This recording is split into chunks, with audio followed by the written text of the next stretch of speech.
Hello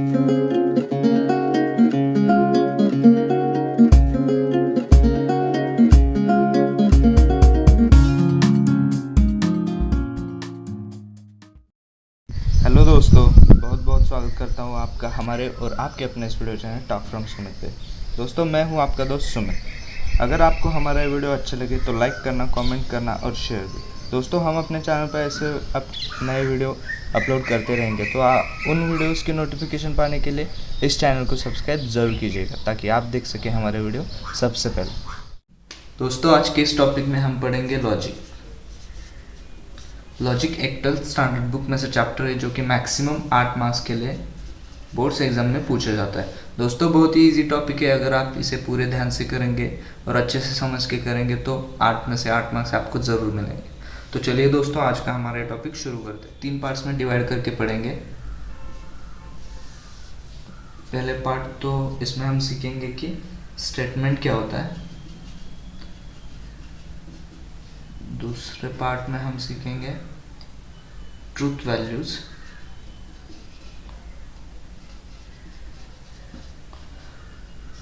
और third में हम सीखेंगे लॉजिकल कनेक्टिव्स। दोस्तों, टेंशन मत लीजिए, मैं इसके बारे में स्टेप बाय स्टेप आपको सभी जानकारी दे दूंगा। दोस्तों, चलिए तो पहले हम समझ लेते हैं कि स्टेटमेंट क्या होता है।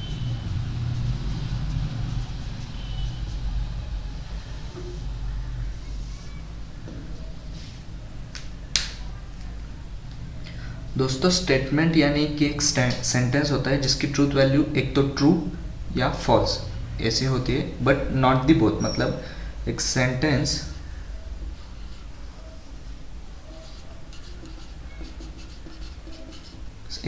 होगा जिसकी ट्रूथ वैल्यू एक तो true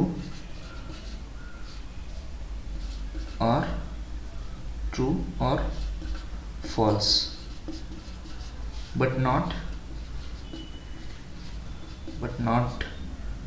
not the both.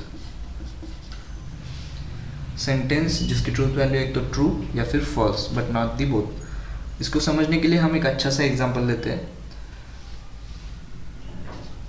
Example, suppose 3 + 5 = 8। दोस्तों, मुझे भी पता है और आपको भी पता है कि 3 + 5 को ऐड करने के बाद जो आंसर आता है वो 8 होता है। यानी कि इसकी ट्रूथ वैल्यू जो होगी वो ट्रू होगी, और इसको डिनोट करते हैं टी इस सिंबल से। और एक एग्जांपल लेते हैं, 3 + 5 = सपोज यहाँ पे मैं लिखता हूँ 7। दोस्तों, ये पहला जो लिखा है वो ट्रू है, बट ये दूसरा जो लिखा है वो फॉल्स है। इसकी ट्रूथ वैल्यू जो होगी वो फॉल्स। बट ये दोनों भी स्टेटमेंट्स है।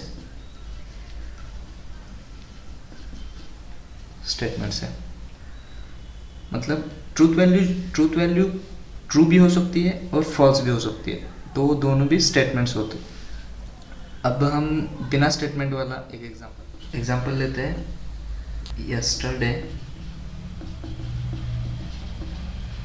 yesterday was Monday। दोस्तों, ये भी एक सेंटेंस है, बट डिफरेंस हम समझ लेते हैं उन सेंटेंस में और इस सेंटेंस में। दोस्तों, yesterday was Monday मतलब कल सोमवार था। दोस्तों, यही बात हम ट्यूसडे को बोलेंगे तो ये सेंटेंस ट्रू हो सकता है। मतलब कि मंगलवार के पीछे वाले दिन आता है मंडे, मतलब ये इसकी ट्रूथ वैल्यू जो आएगी वो ट्रू रहेगी उस टाइम जब हम ये सेंटेंस हम ट्यूसडे को बोलेंगे। सपोज कीजिए यही बात हम संडे को बोलेंगे तो उसकी ट्रूथ वैल्यू फॉल्स आ जाएगी। मतलब इसकी ट्रूथ वैल्यू डेफिनेट नहीं है। एक तो इसकी ट्रूथ वैल्यू ट्रू भी हो सकती है और फॉल्स भी हो सकती है। मतलब हम दो एग्जैक्ट इसकी ट्रूथ वैल्यू नहीं बता सकते कि ये ट्रू है या फॉल्स है। इसकी ट्रूथ वैल्यू जो होगी वो दोनों होगी। सो इसीलिए ये सेंटेंस जो है वो not a statement.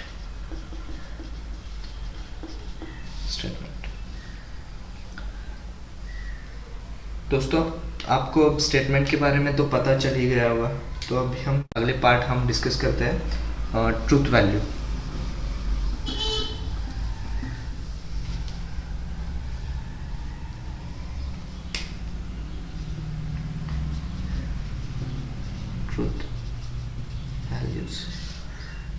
Truth values जैसे कि मैंने पहले ही बताया, ट्रूथ वैल्यूज यानी किसी भी सेंटेंस की ट्रूथ वैल्यू, मतलब एक तो ट्रू और फॉल्स। सो इसको डिनोट करते ट्रू, अगर किसी भी स्टेटमेंट की ट्रूथ वैल्यू ट्रू होगी तो उसको हम टी से डिनोट करते हैं,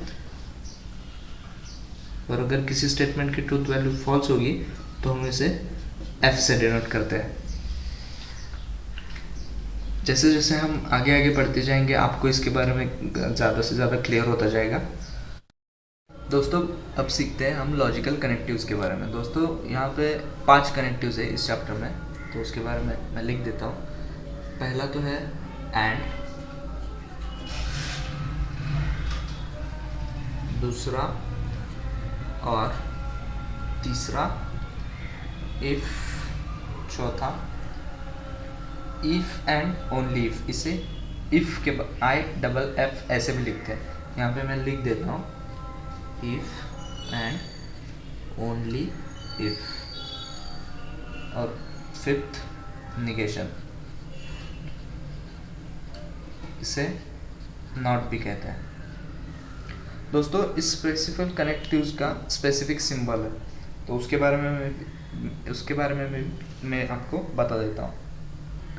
एंड को हम इस प्रकार डिनोट करते हैं, और को इस प्रकार, इफ को ऐसा, इफ एंड ओनली इफ यानी कि IFF इफ को इस प्रकार, और निगेशन को इस प्रकार।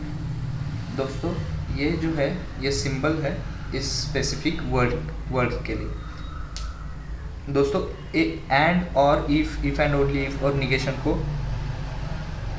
दूसरे भी नाम है, उनके बारे में मैं भी लिख देता हूँ। एंड को बोलते हैं कंजंक्शन, और को बोलते हैं डिसजंक्शन,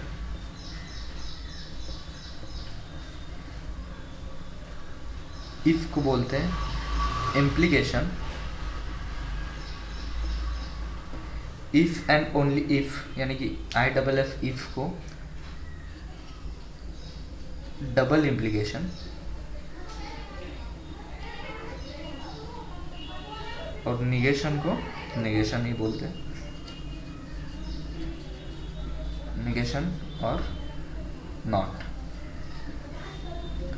तो अब हम इस स्पेसिफिक कनेक्टिव्स का स्पेसिफिक ट्रुथ टेबल है उसके बारे में मैं आपको बता देता हूँ। बहुत ही आसान है दोस्तों, आप कुछ ही मिनटों में सीख जाएंगे इसके बारे में। तो चलिए दोस्तों शुरू करते हैं। तो चलिए दोस्तों अब हम ट्रुथ टेबल्स के बारे में देखते हैं। पहला ट्रुथ टेबल आएगा एंड के लिए।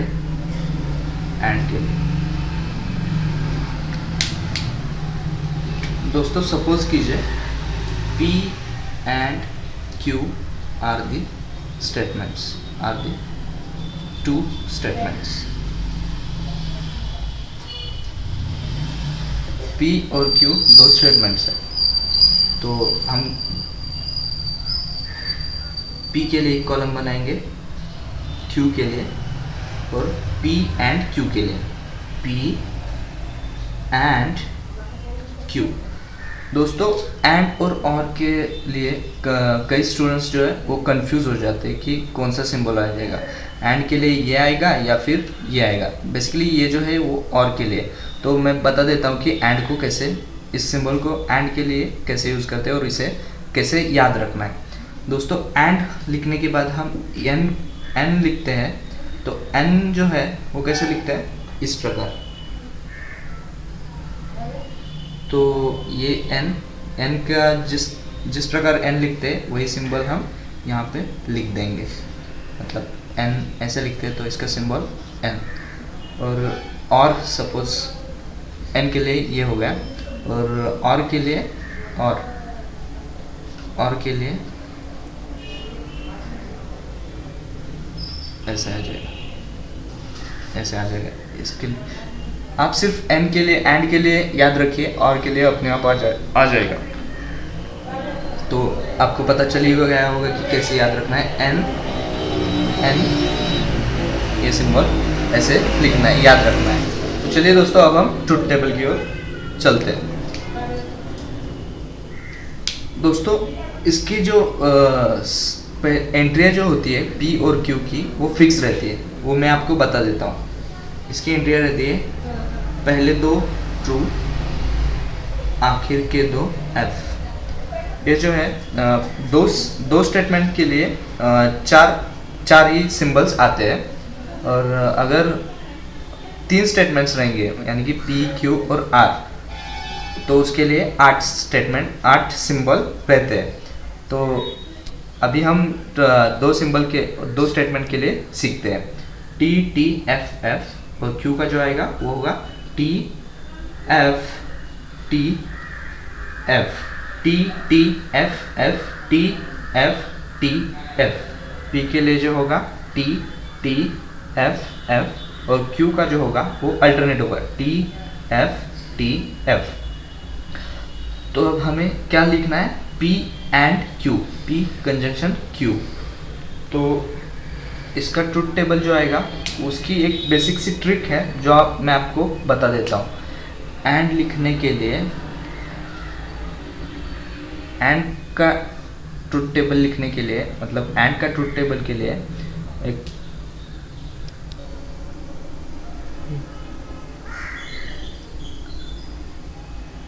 दोस्तों एंड के लिए ट्रुथ टेबल लिखने के लिए एक बेसिक सी ट्रिक है जो मैं आपको बता दूंगा, तो उसके हिसाब से आप कीजिए। अगर पहला स्टेटमेंट ट्रू है, पी क्यू है और टी भी क्यू भी ट्रू है, पी ट्रू क्यू ट्रू, तो उसका जो ट्रुथ टेबल में उसकी वैल्यू जो आएगी एंड के कॉलम में, तो वो भी ट्रू ही होगी। सिर्फ इतना ही याद रखना है आपको, टी टी टी, एंड के लिए टी टी टी। तो यहाँ पे हम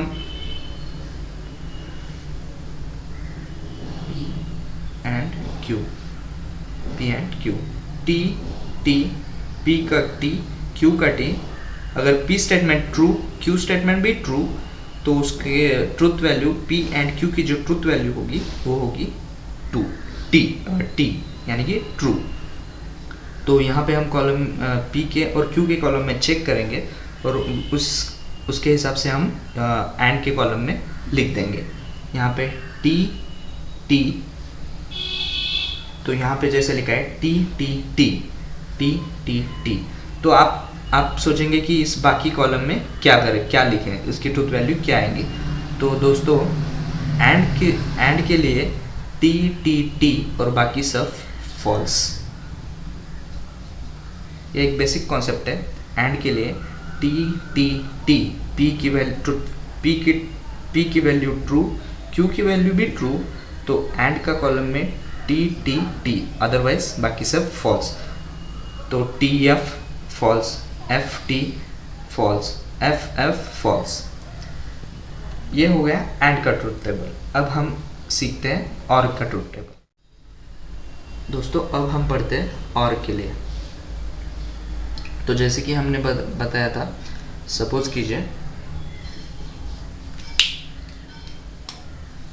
P and Q are the two statements.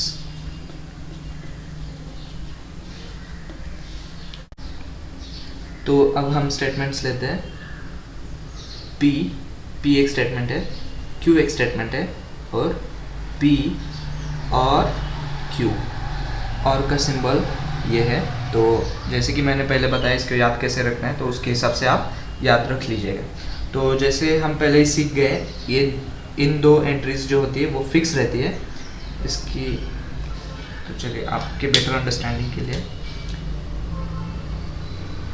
पहले दो ट्रू, लास्ट के दो false, alternate T F T F, T T F F, T F T F. अब सिंबल ट्रुथ टेबल फाइंड करना है हमें और के लिए।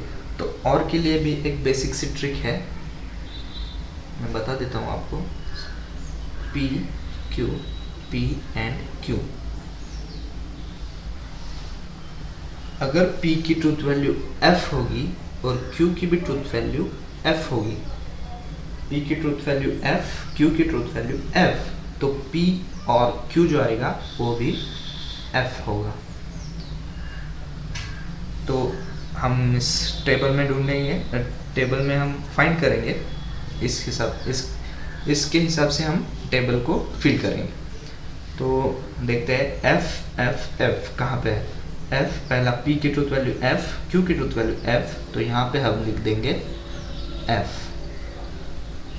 और बाकी जो आते हैं तो यहाँ पे क्या लिखना है वो क्वेश्चन है, तो वो हम लिख देंगे, वो हम फिल कर देंगे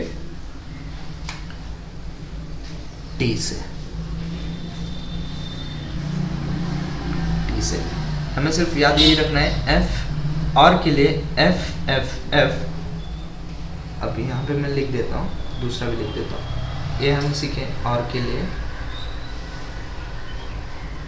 अब मैं बता देता हूँ एंड के लिए, जैसे हमने सीखा था P Q और P एंड Q को, अगर P की ट्रूथ वैल्यू T होगी, Q की भी ट्रूथ वैल्यू T होगी, तो हम P एंड Q को लिखेंगे T।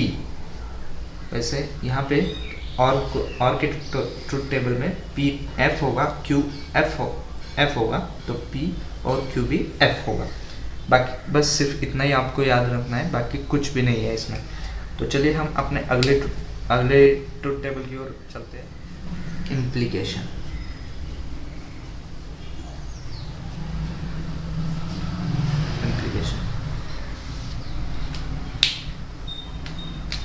Suppose P and Q are statements। तो जैसे कि हमने पहले सीखा P और Q स्टेटमेंट है, तो P इम्प्लाइज का साइन ये और Q। तो जैसे कि हम सीखे हैं T T F F alternate T F T F। तो इम्प्लीकेशन के लिए भी एक बेसिक सी ट्रिक है जो कि मैं बता देता हूँ आपको। ये हो गया एंड के लिए, ये हो गया और के लिए, और ये हो गया इम्प्लीकेशन के लिए। इम्प्लीकेशन के लिए भी मैं बता देता हूँ P Q और P इम्प्लाइज Q के लिए। अगर P की ट्रूथ वैल्यू T होगी, Q की ट्रूथ वैल्यू F होगी, P की ट्रूथ वैल्यू T, Q की ट्रूथ वैल्यू F, तो P इम्प्लाइज Q में के ट्रूथ टेबल में T F F। बस आपको इतना ही याद रखना है, T F F। जैसे एंड के ट्रूथ टेबल में T T T, और के ट्रूथ टेबल में F F F, इम्प्लीकेशन के ट्रूथ टेबल में T F F।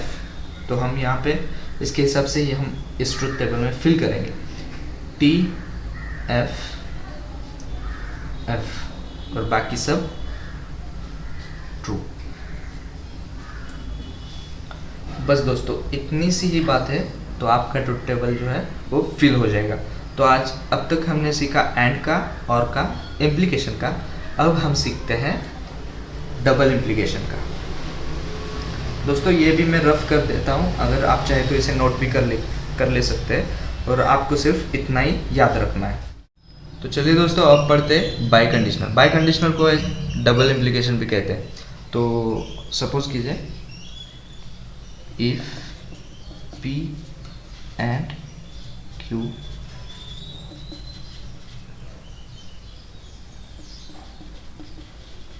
sentences और statement।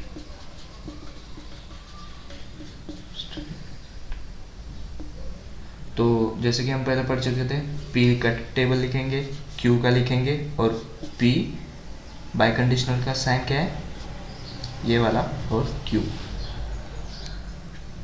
जैसे पहले हम पढ़ चुके हैं, पी का एंट्रीज फिक्स रहती है, T T F F. Q की entries alternate T F T F. तो बेसिकली बाई कंडीशनल की भी एक छोटी सी ट्रिक है, उसके बारे में मैं आपको बता देता हूँ। बाई कंडीशनल यानी कि डबल इम्प्लीकेशन में क्या होता है दोस्तों, अगर P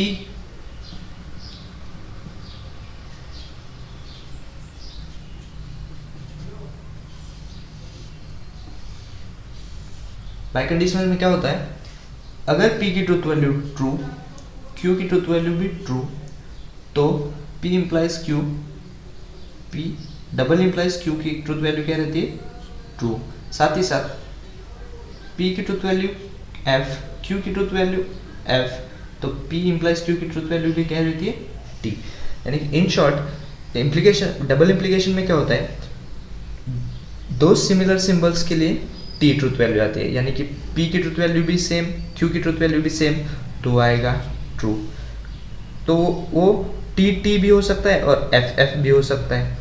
तो T T T F F T, यानी कि क्या रहता है, दो सिमिलर सिंबल्स के लिए ट्रूथ वैल्यू जो रहती है वो रहती है ट्रू, और बाकी सभी के लिए F F T T T F F T T F F T F F T F। आपको सिर्फ क्या याद रखना है, डबल इम्प्लीकेशन के टेबल के लिए T T T F F T, यानी कि दो सिमिलर सिंबल्स के लिए ट्रूथ वैल्यू जो आएगी वो आएगी ट्रू। अब पढ़ते हैं निगेशन के बारे में। निगेशन के लिए क्या रहता है, P negation of P, Q negation of Q। तो P की truth values T T F F ऐसे ही कंसीडर करते हैं। तो निगेशन ऑफ P क्या था, निगेशन यानी नॉट रहता है, इतना याद रखिए दोस्तों। निगेशन के लिए हमें क्या करना है, सिर्फ अगर T होगा तो F कर देंगे, F होगा तो T कर देंगे। तो यहाँ पे क्या है, T F T F F T F T। Negation यानी सिंपली उसके अपोजिट करने का है, अगर T होगा तो F कर देंगे, F होगा तो T कर देंगे। तो यहाँ पे हम सपोज कर देते हैं T F T F। तो निगेशन ऑफ Q क्या आएगा, सिंपली इसके अपोजिट, T होगा तो F कर देंगे, F होगा तो T कर देंगे, T होगा तो F, F होगा तो T। दोस्तों बस इतना ही है निगेशन के बारे में, सिर्फ अगर T होगा तो F, F होगा तो T, निगेशन यानी कि नॉट। तो चलिए दोस्तों इस टॉपिक पे हम एक एग्जांपल सॉल्व करते हैं। यहाँ पे एग्जांपल दिया है P implies negation of P and Q। तो चलिए हम इसे सॉल्व करते हैं। तो यहाँ पे दिया है P और Q, दो स्टेटमेंट्स होंगे, मतलब हम यहाँ लिखेंगे P Q, साथ में यहाँ पे क्या क्या दिया है वो भी लिखेंगे। यहाँ पे ब्रैकेट में ये एक टर्म होगी P and Q, P and Q, ये एक टर्म होगी पूरी, मतलब इस टर्म का ये एक टर्म सेपरेट और इस टर्म का निगेशन, मतलब ये एक टर्म होगी, negation of P conjunction Q। और ये टोटल टर्म P प्लस। तो चलिए अब इसे सॉल्व करते हैं। जैसे कि हम बाय डिफ़ॉल्ट लिखते हैं, ये दो कॉलम फिक्स रहते हैं, जैसे T T F F, यहाँ पे alternate T F T F, T T F F T F T F। जैसे कि एंड का हमें पता ही है, एंड के लिए क्या रहता है Q T, तो इसका एंड में ट्रुथ टेबल में आएगा T, अदरवाइज बाकी सभी फॉल्स। T T T लिखेंगे और बाकी सभी, यानी जहाँ भी T T होगा मतलब P की ट्रुथ वैल्यू ट्रू और Q की ट्रुथ वैल्यू भी ट्रू होगी तो हम लिखेंगे ट्रू। बाकी कहाँ पे है क्या, नहीं है, तो हम लिख देंगे फॉल्स। फॉल्स। अभी सिंपली हमें क्या करना है, negation of P and Q, इस टर्म का जो हमने प्रीवियसली फाइंड किए उस टर्म का निगेशन निकालना है। मतलब हमें ज़्यादा कुछ करना नहीं है, सिर्फ ये जो है वो सिर्फ उल्टा लिखना है, यानी कि जहाँ पे T होगा वहाँ पे F लिखेंगे, जहाँ पे F होगा वहाँ पे T लिखेंगे। यहाँ पे F है तो वहाँ T लिखेंगे, F T, पूरा कॉलम आ गया F T T T। अभी सिंपली यहाँ पे P एक टर्म हो गई, P एक स्टेटमेंट है और ये पूरा ये जो हमने फाइंड किया है ये। अब यहाँ पे हमें इसका इम्प्लाइज निकालना है।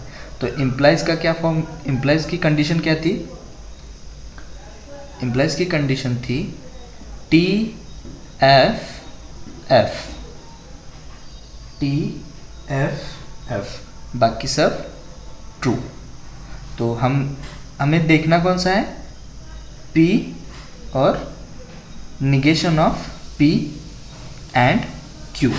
तो हम यहाँ पे देखेंगे P कहाँ पे है, P और negation of P conjunction Q, P T और ये T F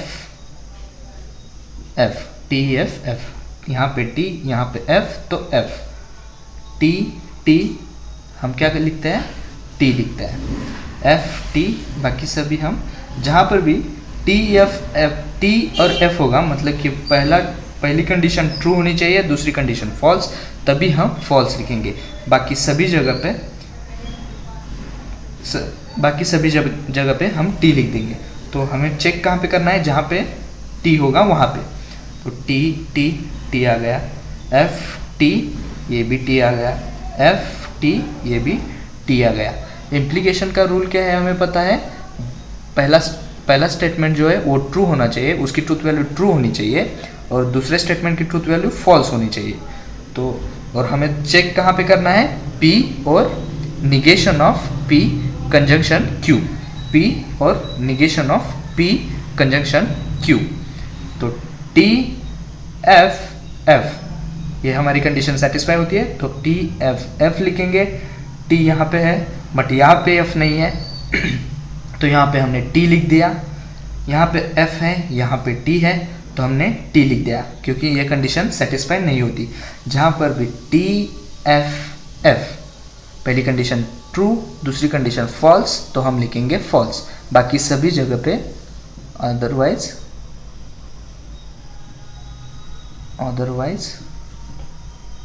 यहाँ पे लिख देता हूँ मैं, अदरवाइज ट्रू। ये कंडीशन इसके लिए है, यहाँ पर अदरवाइज फॉल्स, ये कंडीशन इसके लिए। तो दोस्तों हमने जैसे कि ये पूरा हमने फाइंड कर लिया है। हमें निकालना क्या था, P implies negation of P conjunction Q, P implies negation of P conjunction Q। तो ये हमारी इसकी ट्रूथ वैल्यू होगी। सिर्फ इतना ही लिखना है दोस्तों, इसके लिए आपको मार्क्स मिलेंगे। तो चलिए दोस्तों, आज के लिए बस इतना ही। आशा करता हूँ कि आपको हमारे आज का वीडियो अच्छा लगे। तो हमारे आने वाले वीडियोस में हम सीखेंगे मैट्रिक्स डिटरमिनेंट्स के बारे में। तो हमारे अपकमिंग वीडियोस की जानकारी के लिए हमारे चैनल को सब्सक्राइब कीजिए और साथ ही साथ बेल आइकन को भी प्रेस कीजिए ताकि आपको हमारे वीडियोस की जानकारी मिले। तो चलिए दोस्तों, तब तक के लिए bye bye, take care and best of luck.